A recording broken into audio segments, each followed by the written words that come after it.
So tell us a little bit about universal basic income. Sure. Go deeper. You gave us sort of a teaser in your talk.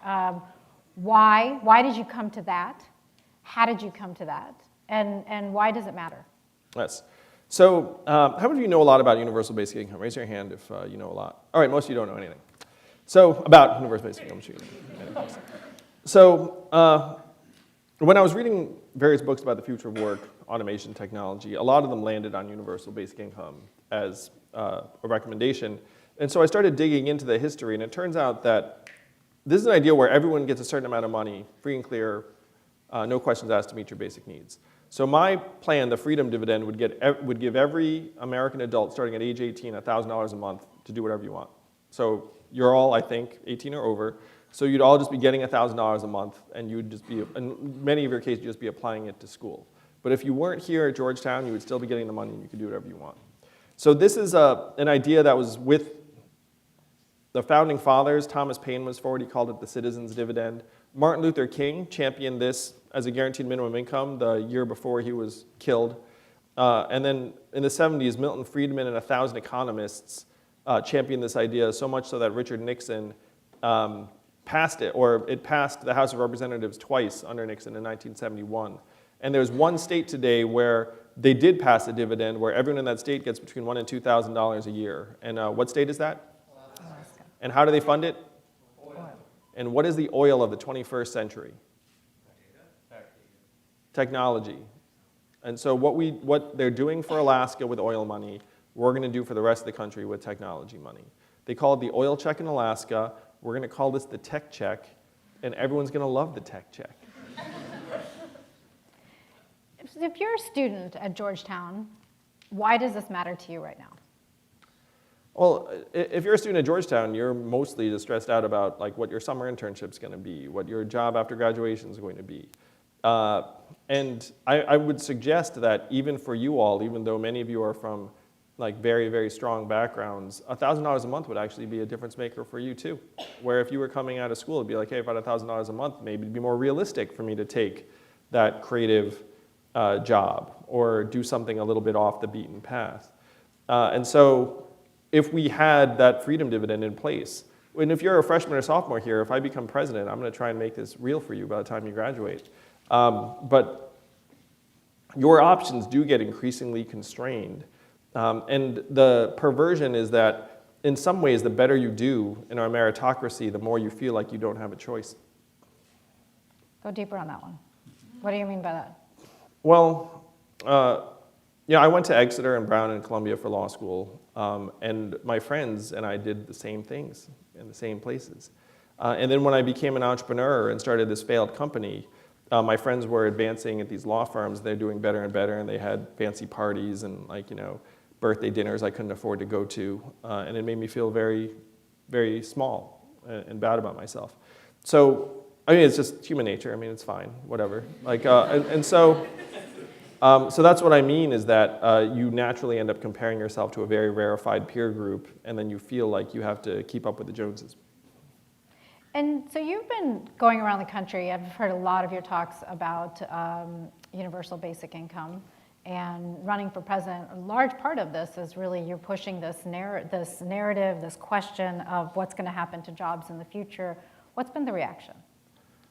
In Iowa and New Hampshire and places like that, they get it like this. Because if you're in a rural part of this country, you're just seeing the vitality leave, the people leave.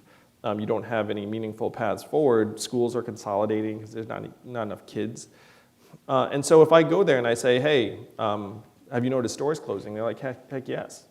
And many of you probably did not live in manufacturing communities, but Iowa was a manufacturing community and lost 40,000 manufacturing jobs. So if you say to them, do you know manufacturing workers that lost their jobs? They're like, heck yes.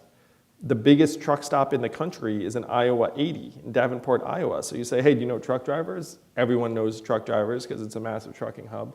So one of the things that we found on the campaign trail is that the people that are closest to the scene understand it like that. This is one reason why I'm going to shock the world coming up, because you'll see I have outsized strength in Iowa and New Hampshire, and that right now, I'm already polling at 1% right now, and most people have never heard of Andrew Yang. But I'm going to make the debate stage in June, And then because most Americans who are actually living the economy I'm describing understand that what I'm saying is 100% right, it's a very, very powerful message. If anything, the message is trickier in places where they're not experiencing the same ways. So I'm one of those economists you're making fun of. Economics would say, why doesn't labor move to where the jobs are? So I'm a numbers guy, and the rate of interstate migration right now in the United States of America is a multi-decade low. People aren't even moving across state lines as much as they did in past eras. And given the dynamism of the economy, you'd hope for the opposite. So if you actually go to these areas and say, hey, why is no one moving? Underwater in their mortgage, they have family members there. Like, it's actually very hard to move. And if you don't have savings, it's even harder to move. Moving for a new job requires a level of resources and confidence and optimism. And that is missing from many, many Americans at this point. So how do we, who are sitting sometimes in Washington, D.C., or some of these cities like San Francisco, Chicago, New York, think about what's happening with the rest of the country? Well, it's been really interesting, Sonal, because I presented facts. Like I spoke at a conference of 70 CEOs, and I actually have a fancy slide deck with like all of this data, just saying like, here it is, and people see it, and it's hard for people to understand the data in many ways. Like one data point I present is that 40% of American children are born to an unmarried mother now, and that's unusual in the experience of most of the CEOs in that room because everyone around them like lives in a two-parent household type of environment.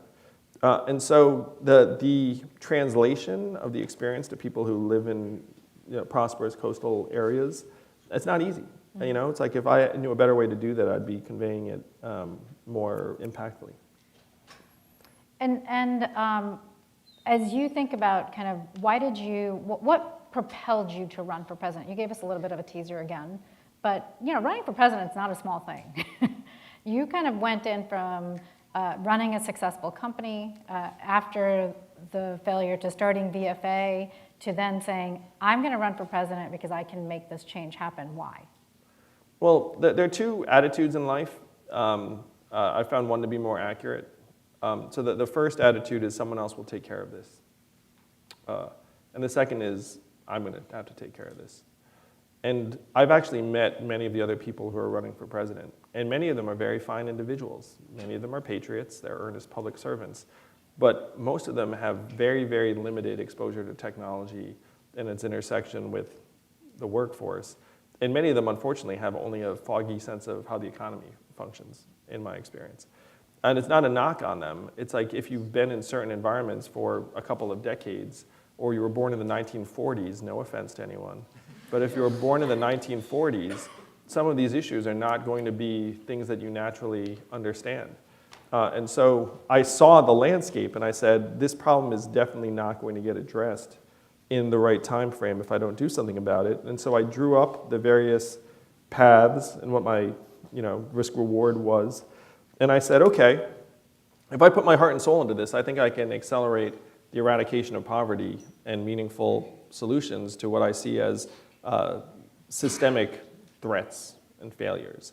So if you don't make that move and you think you have a legitimate chance to do that much good, then you have a very, very limited sense of yourself and morality. So there are, at least from what I can count, 10 candidates in the race right now on the Democratic side. How does Andrew Yang stand out? Well, the first thing is that, I'm suggesting I'm going to get $1,000 a month, which, people tend to, like, that gets their wheels turning. It's somewhat polarizing, but then when people dig into it, a lot of people are like, wow, that would actually be a huge difference maker for me. The other thing that seems to be happening, I did not realize it was this severe, but just the fact that I'm talking about numbers and policy is actually vastly different from most other politicians. So when I address a group of 200, 700 Iowans, they come up to me afterwards and say, you don't sound like any politician I've heard. And then that gets me a really enthusiastic 10 to 15%, which in a very crowded field is enough for me to compete at the highest levels. So some of the other pieces that you talked about was big M market. Yes. And you have policies that you think about in terms of the big end market, not just universal basic income, but you're thinking about how to think about the market differently. Give us a few of those ideas. Sure. So our political system at this point has been captured by huge corporate interests and moneyed interests. So the way you counteract that is you give every citizen 100 democracy dollars that can only be donated to a political campaign. And that would wash out the corporate money because $100 times even a minority of citizens is a much higher sum than all of the money that's being spent on lobbyists and the rest of it. So that one move ends up recapturing democracy and making it so that if someone like me appeals to 10,000 people, I get $1 million. Whereas right now, I have to appeal to 10,000 people and then go get the $1 million from some rich people. I mean, that's the real process. So if you can actually unify the money and the people, then you can fix democracy.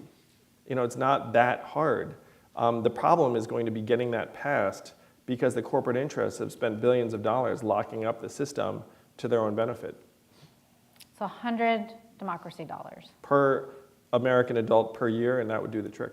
So every 18-year-old who can vote would get 100 democracy dollars? Yes, and then if you don't use it, you lose it, so it doesn't stack. So then towards the end of the year, all these politicians would be like, hey, give to my campaign, and then you'd be like, let's choose someone good. But that would still be an enormous victory. I would ban robocalling because, how are we getting harassed by robocalls? And in this day and age, I used to like it when my phone rang. Now it's getting harassed. I would pay NCAA athletes because it's immoral that we have institutions benefiting the tune of millions of dollars and then say you're getting an education. And then literally they're like video games with their face on it and they're scrounging for meal money. That's not cool. So there are a lot of things we can do that would right the wrongs that we can all see. And one of my friends, Eric Weinstein, said two things. First, he said that we never knew that capitalism was going to get eaten by its son, technology, which is where we are now. But the second thing he said is that this economy is making liars of us all because you go around selling this growth model and then you tell people, frankly, people like you, it's hey, join me, and then the growth model will be yours and the riches will be yours. But the growth model is breaking down right and left, and no one's telling you this. It's true. One example is academia. It used to be that you'd get a PhD and then you'd try and become a tenure-track professor, and then now you're just in this postdoc purgatory. You're never going to be made a professor, and they're just going to keep you around for cheap labor forever. So they're making liars of these institutions. They're making liars of the law schools who are come on in, you'll have a secure career. And it turns out you won't. So there are things going on right now that are actually corruptive because it's in everyone's interests to keep the lies going. All right, guys, there's 2 mics up here. We're going to go to questions in just a second. So, well, there you go. I'm not even going to continue the questions because you have a line ready to go. Sure. Please, I'm going to ask one more question, but please keep your question to a question. Which would be great. If you were going to make a comment, make it quickly, but ask a question. It needs to end with a question mark. That man has my first book. I already like him. I'm going to sign that thing, brother. Yes. So go ahead, please. And your name and what year you are would be great. Thank you. Yeah, so my name is Tim Palmieri. I'm a freshman in the business school, and I did read your book in one of our first year seminars. And I have a super quick question. How are we going to pay for the $1,000 a year, or where does that come from? Sure. All right, so the headline cost of $1,000 a month for every adult in the country is $3 trillion a year. For context, the economy is $20 trillion, up $5 trillion in the last 12 years, and the federal budget's around $4 trillion. So $3 trillion sounds massive. But if you look at our current welfare spending, we spend, as you know, Sonal, a majority of the federal budget on 126 welfare programs and Social Security. Now, the plan is to make the freedom dividend opt-in, so we don't want to hurt anyone. People are relying on programs, excuse me. But if you opt in, you forego other benefits. And so it brings the cost down very, very fast because there are many Americans who are already getting more than $1,000 who then say pass on the freedom dividend, or they're getting $700, so it costs $300 if they opt in. So the real ticket is about $1.8 trillion. Still a lot of money. Now, the big change we need to make, who are going to be the winners from artificial intelligence, autonomous vehicles, robots, and the rest of it? The biggest tech companies, Amazon, Google, Facebook. And the trap we're in as a country is that those companies are great at not paying a lot of taxes. How many of you saw that Amazon paid no taxes last year despite having record profits? Netflix, same thing. Our income tax system is very, very poorly designed to capture revenue from multinational tech corporations. So what we have to do is we have to join every other industrialized economy in the world and implement a value-added tax that would give the American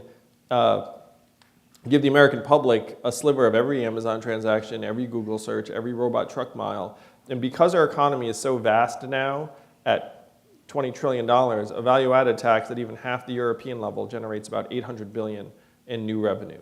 Now, this is when the magic happens. In a country where no one can pay their bills, what are they going to do with $1,000 a month if you put it in their hands?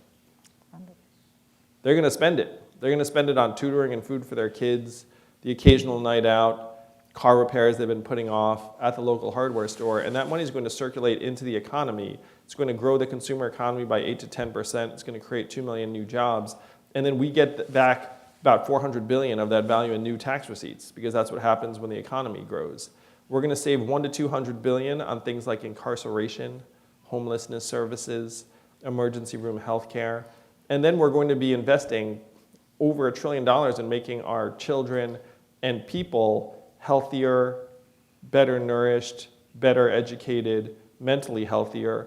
And at least one study showed that it would increase GDP by $700 billion if we eradicated poverty in this country. So you end up getting back about $1 trillion in a combination of economic growth, cost savings, and value gains by having a stronger, healthier population.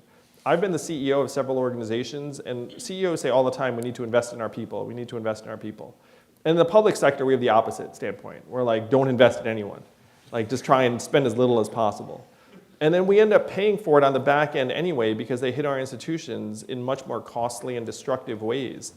A corrections officer in New Hampshire said to me, we should pay people to stay out of jail because when they're in jail, we just spend much, much more. So this is a new way to help build a trickle-up economy from human beings and families and communities up that would actually work. But the way you pay for this is you need a new value-added tax that harnesses the gains from innovation and new technology. Thank you. Thanks, man. It's a good question. I got you. Sorry, I think, yeah. My name is Jessie Yu. I'm a senior in the college studying government. I was wondering how you think your identity as an Asian American is going to play into this election, especially as you said before, our country is only getting more racist and xenophobic. And I know you're Taiwanese American, but also like our relations with China are not great right now. So how do you think that'll affect the election and also in the future, your role in foreign diplomacy? Sure. So I'm a very proud Asian American. I'm the first Asian American man to run for president as a Democrat in the nation's history. And Asian Americans are about 5.6% of the US. So if Asian Americans are excited about me, that would actually be a very, very nice jumping off point. So in the early states, my race has been a non-factor, in part because Iowa is 94% white, New Hampshire is 92% white. And when you're in that homogeneous an environment, there's no racial animus or hostility because they're just used to everyone being the same. And so you show up there like, hey, like, you look a little different, but I'm just going to talk to you like the exact same way I talk to everyone else because I only know one way to operate. And then, and I've known this because like I've been working in the Midwest and the South for 7 years, so like this is not surprising. Now, in other parts of the country, it's been something of an asset because there are people that are very excited about my candidacy.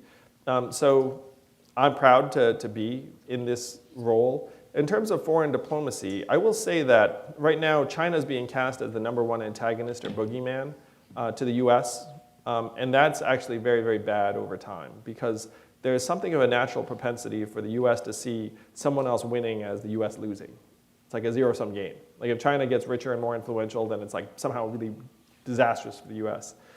And that would put us on something of a Cold War collision course with China. And so one, which I think must be avoided at all costs. So, I mean, there are legitimate concerns, like China's ripping off our intellectual property is like a really consistent problem, and that has massive economic repercussions. But one of the byproducts of my candidacy, I believe, is that I can help champion the notion that Asian Americans are Americans, that we're just as Americans as anyone else, and two, that China rising does not need to mean that the U.S. is losing. Thank you. That's fine.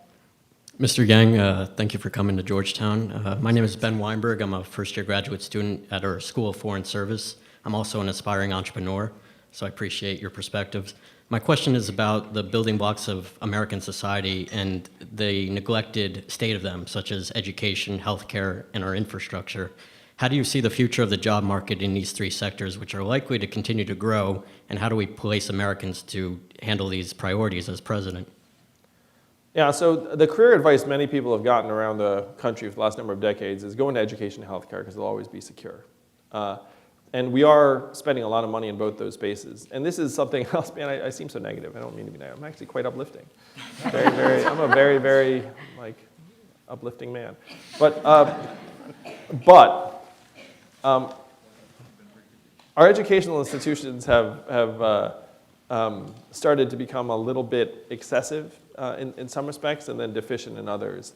And so I think that ideally, people would be able to work in education and healthcare and infrastructure and have very, very positive, long, fruitful, impactful careers in each of those areas.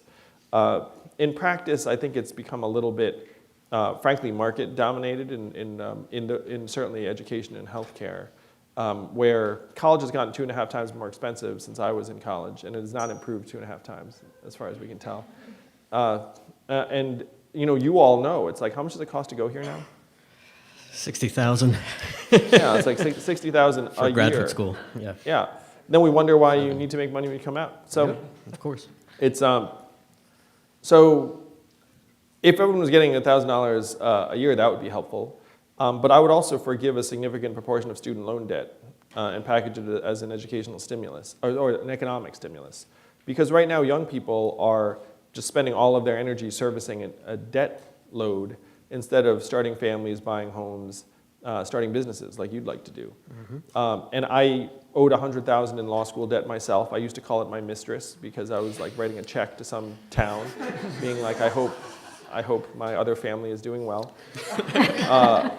And so I get that it constrains choices. So I try and get that monkey off your backs and then put you in a position to actually do more of what you'd like to do. Healthcare is its own thing. We're spending twice as much as other societies to worse results. So I'd move towards single payer or healthcare. It's the only way to get costs down and broaden access. That's going to mean that a lot of people who are profiteering in the healthcare industry are not going to make as much money. A lot of private health insurance plans should not exist, if you had a robust public option.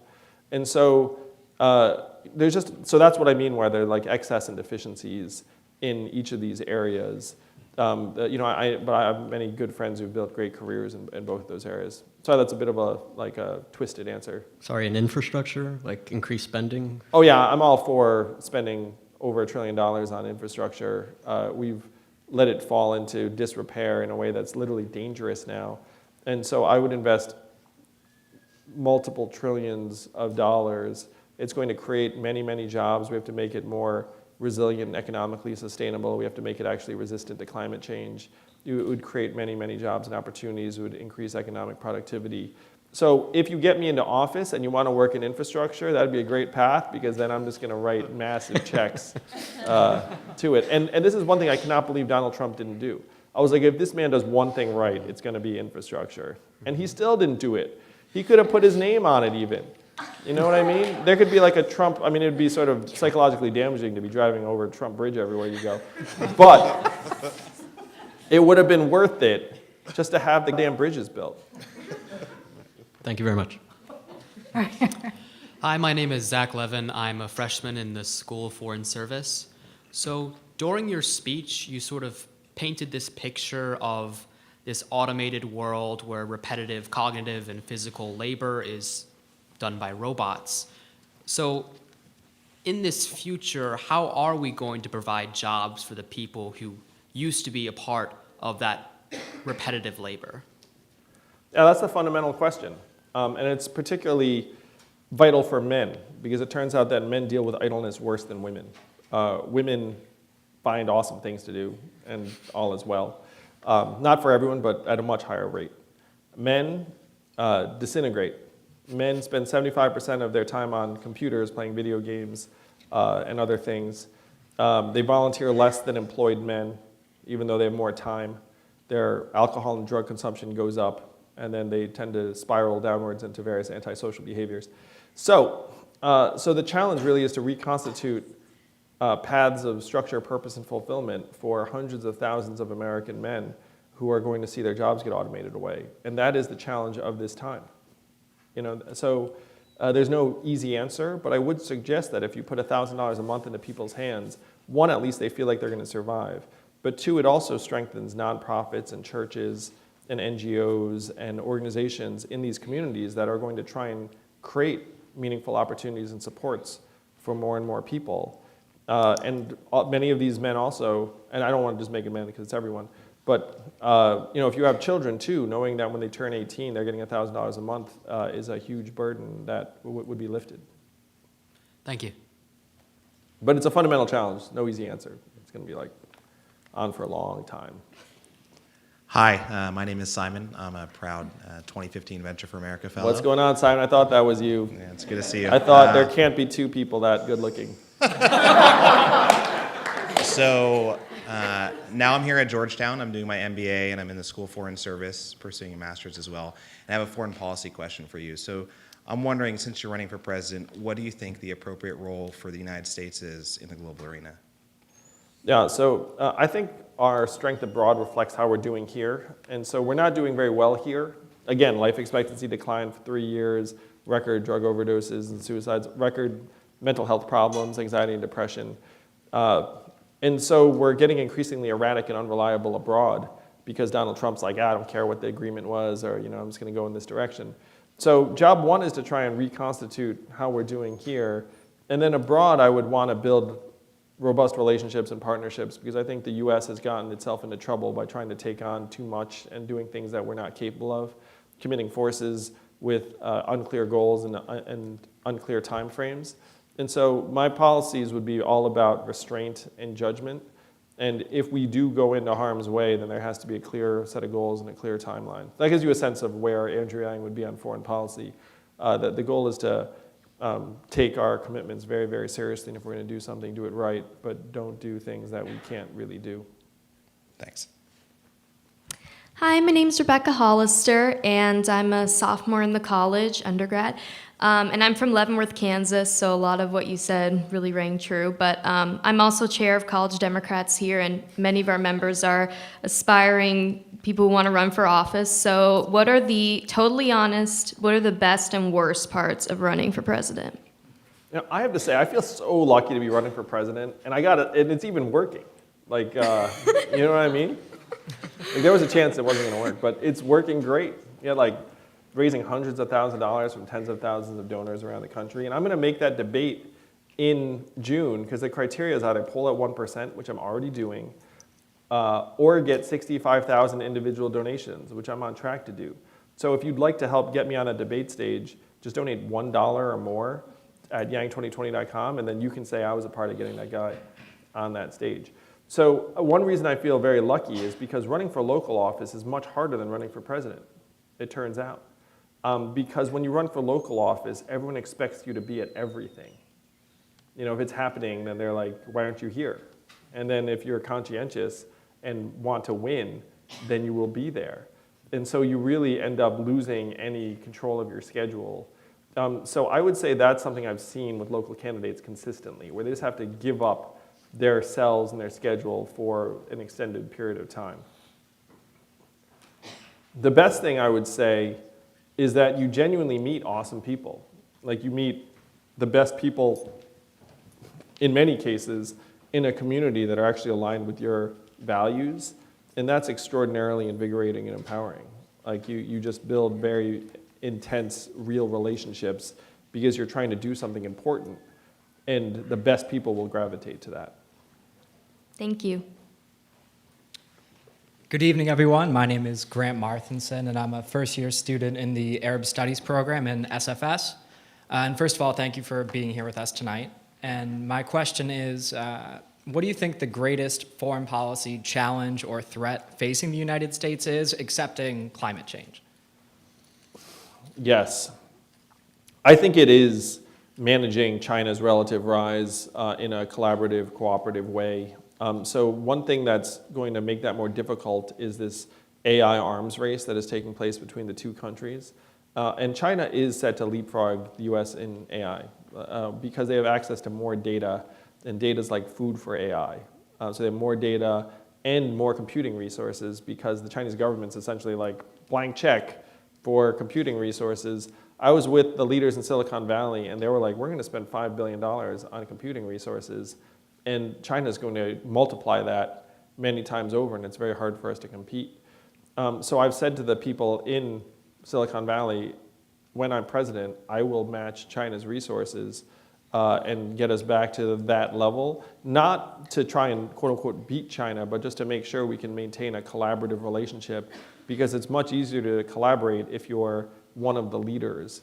So I think that that relationship is the most important issue moving forward, aside from climate change, which surpasses everything else in its relative importance. Thank you. Thank you.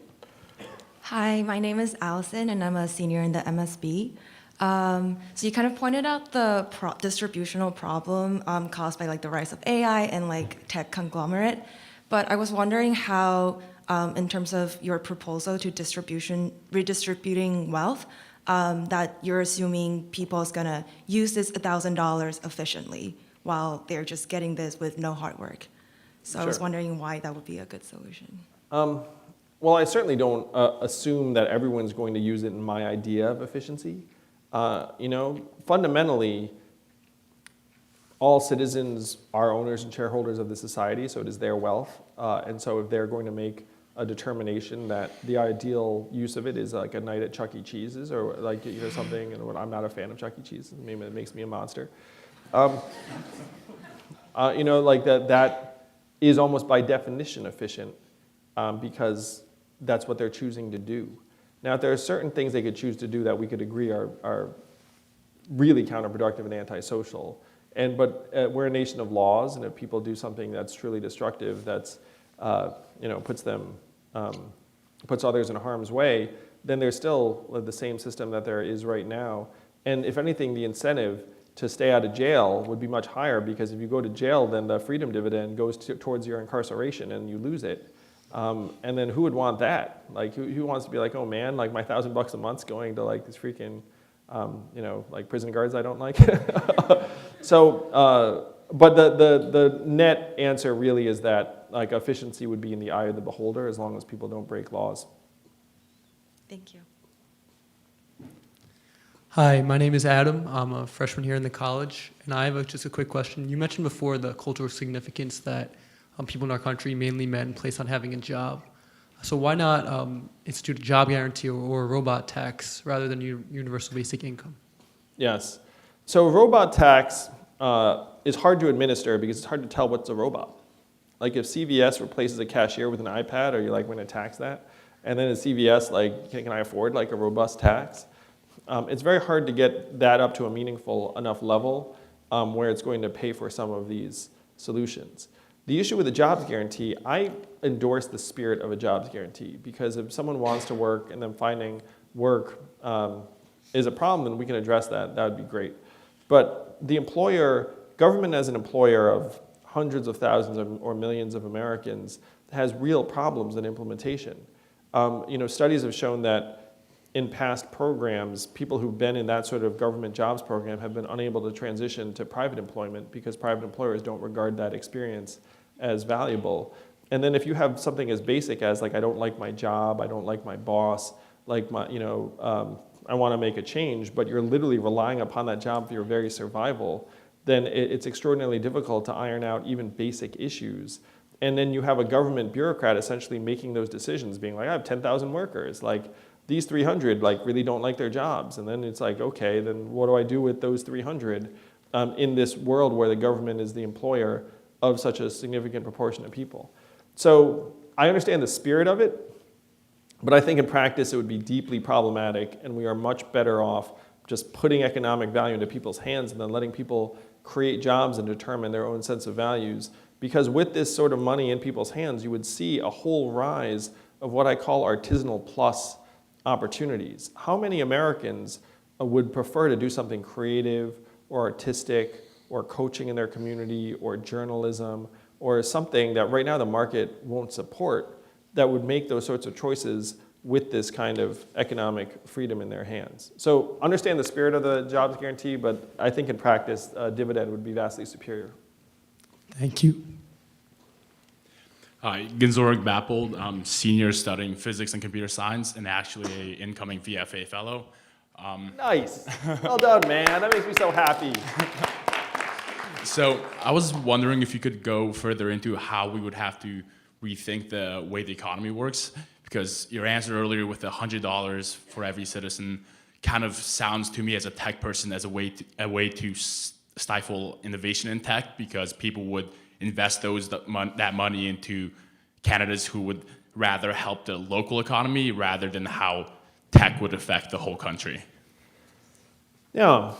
I wouldn't see democracy dollars as somehow anti-innovation, hopefully. It's a fairly stark depiction of what people would want. I think that right now tech is at a very, very important juncture, where it went from being that technology is an absolute good and progress is good and it can do no wrong, and then now that's being very much called into question by a lot of people in places like Georgetown, where they're like, wait a minute, like is Facebook like an absolute good? Like is Amazon an absolute good? I love it, I use it. Maybe you don't even love or use Facebook anymore, I don't know. But and so the threshold question in my mind in terms of democracy and tech is, how can tech be an unambiguous force for good and progress such that Americans would be really, really excited about it again? And that should be a challenge that tech leaders accept and embrace moving forward. So hopefully we can make it so those two things are not at odds.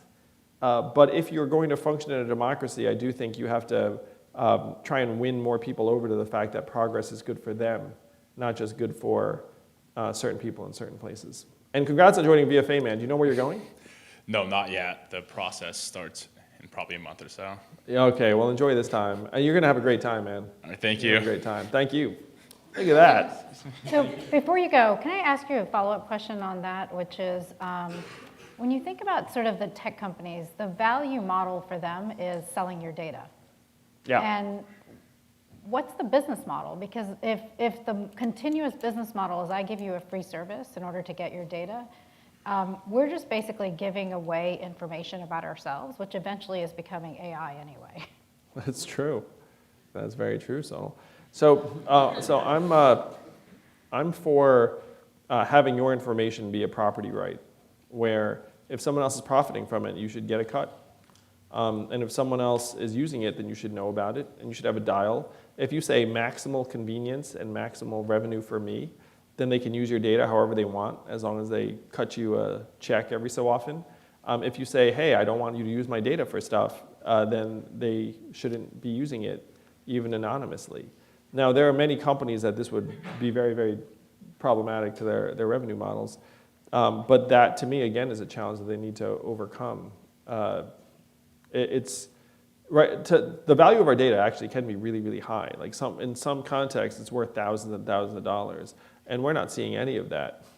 But I will say that our data could be even more valuable if we let them personalize it, particularly in the healthcare context. So if you say, hey, you can use my data, and I'll even let you know it's Andrew Yang, as long as you're giving me a percentage, then that could actually be very, very good for many, many people. Yeah. Okay. All right, thank you, Mr. Yang.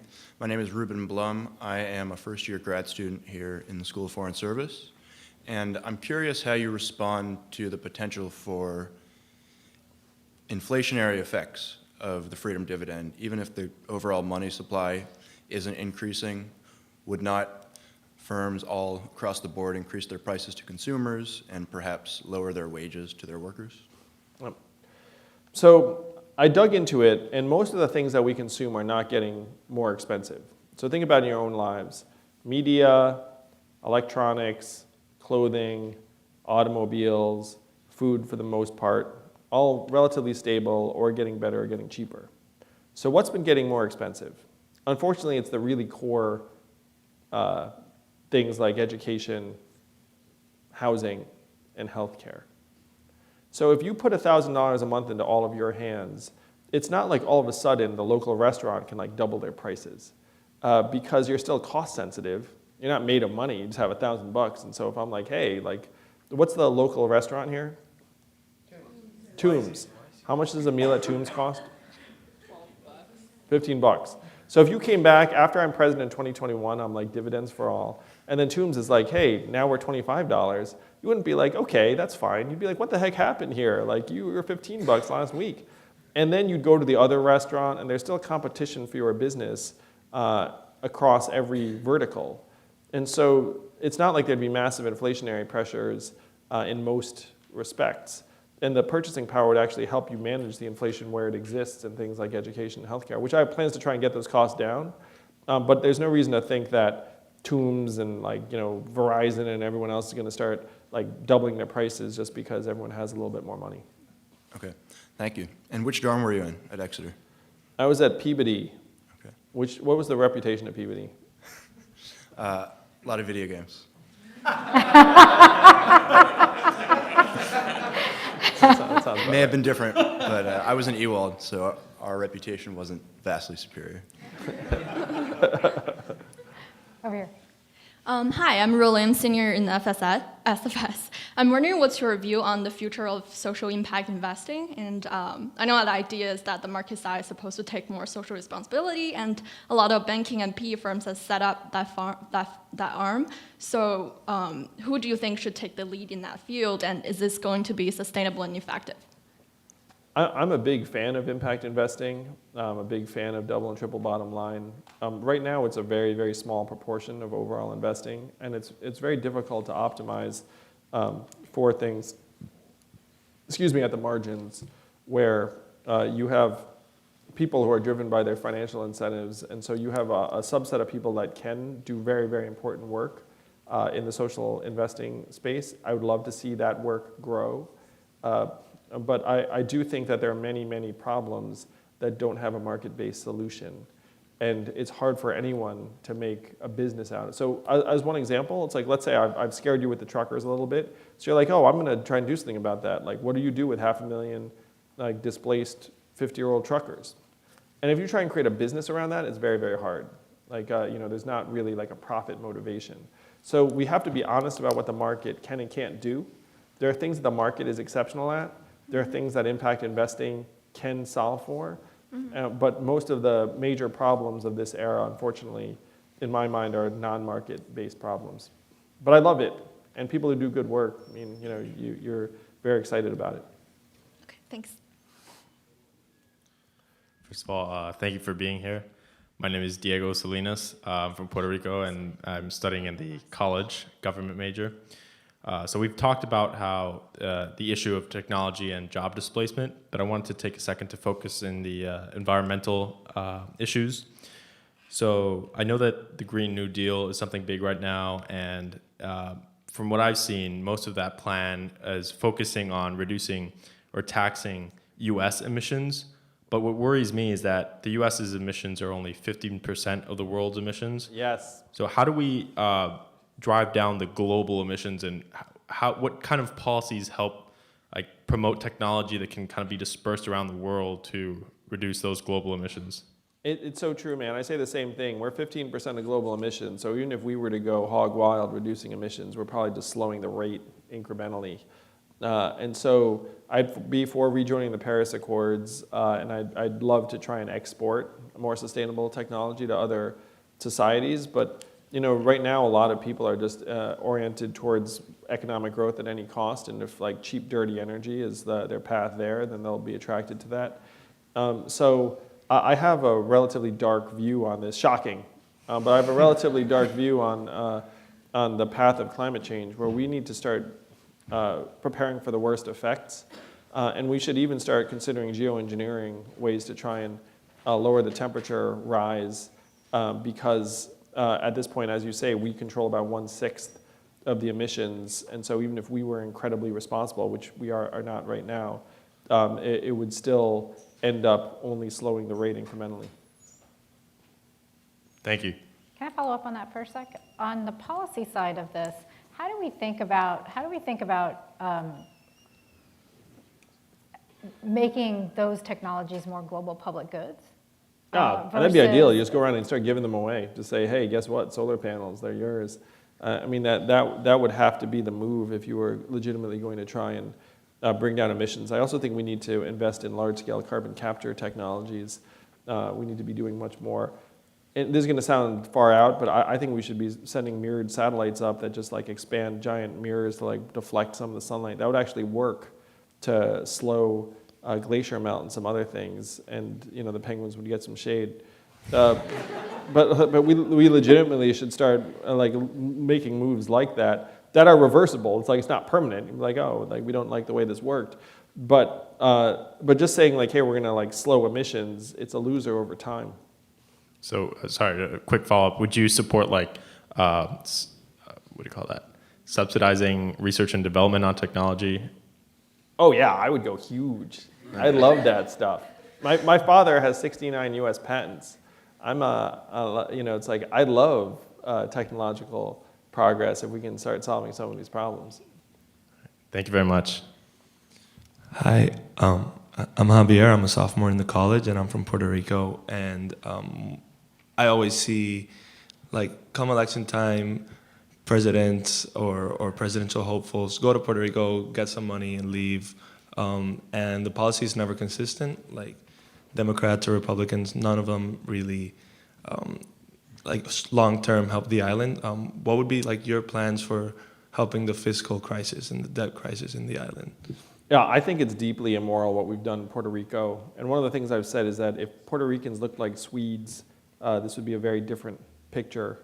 That I think our treatment of Puerto Rico is tragically awful. So I would forgive the debt because it makes no sense to advantage hedge funds over the people of Puerto Rico. I would grant Puerto Rico self-determination. If Puerto Ricans want to be a state, we should make them a state. I would make rebuilding Puerto Rico a national priority. I got married in Puerto Rico. I have many Puerto Rican friends, and I also celebrated my 40th birthday there. Like I had my, my first vacation with my now wife there. So I love Puerto Rico, and I want to make it whole. Puerto Rico's lost, I believe, 1.2 million people after the hurricane, and it's going to be really difficult to rebuild it, but we just don't have a choice. I mean, there's still millions of Americans there, and many of them are still struggling. So I will tell you, like the fact that you think politicians just come to Puerto Rico, get some money, get some photo ops, and leave, we have to undo that. I want to go all in. I'm going to vacation in Puerto Rico myself as president and say everyone should just vacation in Puerto Rico as an act of patriotism. It's like you get to use dollars. It's as close as anything else. Why are we giving, like Bahamas our money? Like, screw that. It's like, let's make Puerto Rico, like if you don't visit Puerto Rico, you're a bad American. And then just like drive money there and make it, I mean, not to say tourism is the end all be all of their economy, but it is a big part of the economy. I mean, tourism and agriculture. It used to be pharma manufacturing until they got rid of the subsidies. So as you can tell, I'm into it, man. Like, 51st state, let's do it. Awesome. Thank you. One more question. Sorry. Thank you very much for taking one more. My name is Danielle Pearl. I'm an alumna of the master's program in democracy and governance here from quite a few years ago. My question is, I currently work as a consultant for a federal agency. And I found your story about the reaction you were confronted with when you tried to raise these issues with policymakers to be very striking, basically a refusal to acknowledge or deal with the issue. So I'm curious, I guess on two dimensions, how do you get these very powerful companies on board with being taxed when they're not currently being taxed? And as you're proposing these very structurally oriented economic changes, do you see structural political changes that need to go along with that? Yeah, so one of the things I say to CEOs is that this is very good for business, because if people have money to spend, it's going to come back to you. Yes, you're going to pay some taxes, but then your customers are going to get the money, and it's going to be good overall. Are there structural political changes that need to be made? I believe there are. You know, our system right now is designed to impede action, and unfortunately, we're at a point now where we need to make some pretty big moves. Like the goal has to be to try and make those moves and then hopefully let it coalesce. And so, I mean, I have a lot of structural changes that I'm for. One example is that we should have 18-year term limits for Supreme Court justices. It makes no sense to be like freaking out if an 80-year-old has a cold. Like that doesn't make any sense. There was a constitutional, like it was someone was talking about the Constitution, how if the Founding Fathers came back from the dead, they'd be like, you mean you haven't written any new stuff? Like we actually have to start trying to update the operating system of our government for this era. And it's very, very hard. There's partisan gridlock, there's massive dysfunction. But someone's benefiting from that dysfunction, and it's not the American people. So you have to try and galvanize the American people, reclaim our democracy in a meaningful way, and then make moves that we can agree on. And I want to suggest to you all, if I become president, then the Asian man who wants to give everyone money won the presidency on the backs of that idea. It's a very powerful idea. And then Democrats and progressives will say, I love giving people money. It's like pro-family, let's do it. And then Republicans will look at it and say, wait a minute, that's a massive wealth transfer to rural areas in red states. And am I really going to stand in the way of that? And we only need 51% of Congress to get on board. So then you make that move, and then hopefully you can start making other big moves building upon a different sort of coalition. Well, thank you. Andrew, I think we have heard from a lot of students. Let me ask you one final question, or maybe two. One, you have a group of young students here who are thinking about their careers next, who are thinking about the future as you've laid out. And what's the bit of advice you would give to them? That if you want to do something that is valuable to you, you're going to have to fight like mad for it. It's not going to be presented to you. It's not going to be readily apparent. You're going to have to earn it and fight for it and scratch and claw. And as soon as you come out of this place, even when you're in this place, people are going to try and take it away from you at every juncture. And if you want to hold on to it, then you're going to have to start developing that set of, like, hopefully a very small cadre of people that are like you. This is why I created Venture for America, because it's a very, very hard process to go through alone.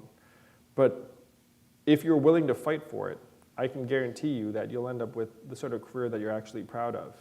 And you'll also build different kinds of relationships because people will gravitate you just the same way the woman who asked about running for office.